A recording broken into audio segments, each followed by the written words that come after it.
With us is Monicah Kimani, a mother of two grown-up boys. He has seen them grow, and he has two great men in his home.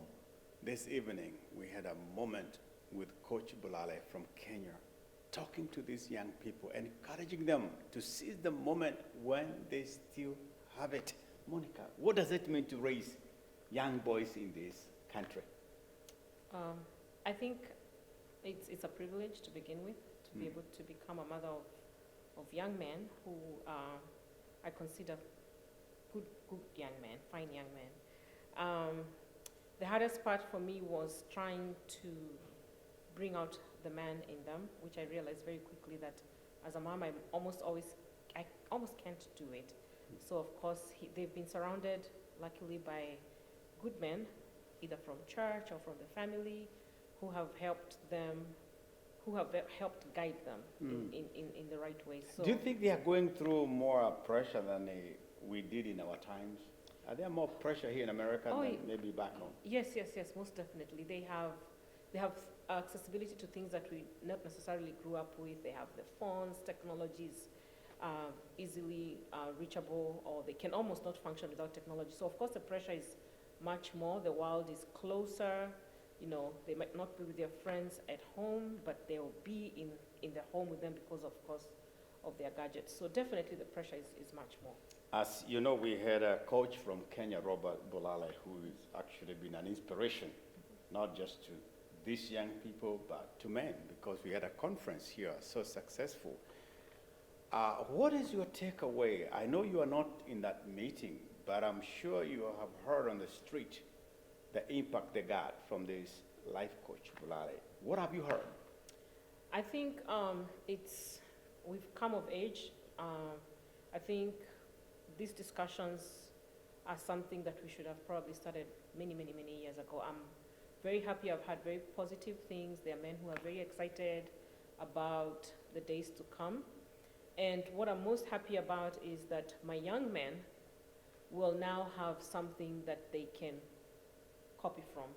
So they don't have to wait until they're 35. They don't have to wait until they're in their 40s or 50s. They can start now. Because the men have been empowered, and they can now begin to empower the young men.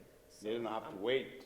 No. Because today is what informs tomorrow. I heard something similar to that. It does, yes. Yes. It's the seeds that we plant today that we will harvest tomorrow. So right. I'm very happy. And you're glad that we have folks who can leave all they have back home to come and help us here in the what we call the Maju. And I hope that this will be a beginning of conversation. Yes, and I'm hoping that this is just the beginning. Yes. That we'll have many more, that we'll begin to engage even the parents. Right. A lot of us parents need to be empowered. Of course, our children have been born with technology. A lot of us are technologically challenged. Yes. So we need to start having these discussions even as parents. Women, we need to have discussions. Men need to continue with the discussions, and then we'll impact the generations to come. The last thing I will ask you before I let you go, one of the things I've observed is that the issue is not so much with these young people, more so than with us, because we seem not to understand their world. How true is that? That's very true. That is most definitely true. If I look back, you know, I tell my children that when I was growing up, I really thought my mom was very backward, because she came from a generation that was different from mine. Are you telling me now they're looking at you as the backward backward one? And now they're looking at me, and they can't believe it. They cannot believe some things that I do or say. The old fashioned. Yes, and I'm beginning to see myself through their eyes at that age, thinking that my mom was, you know, of course, very outdated. But I grew up, and now we are on the same page with mom, thank God.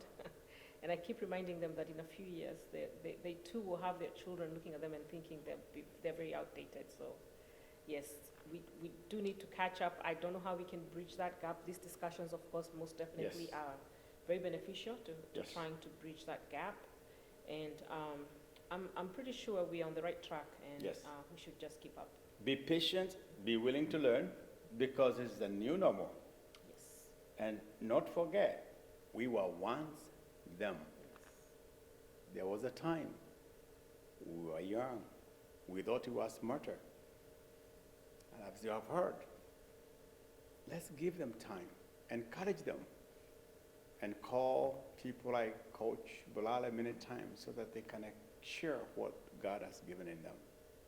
These are our children, and they have no place to go.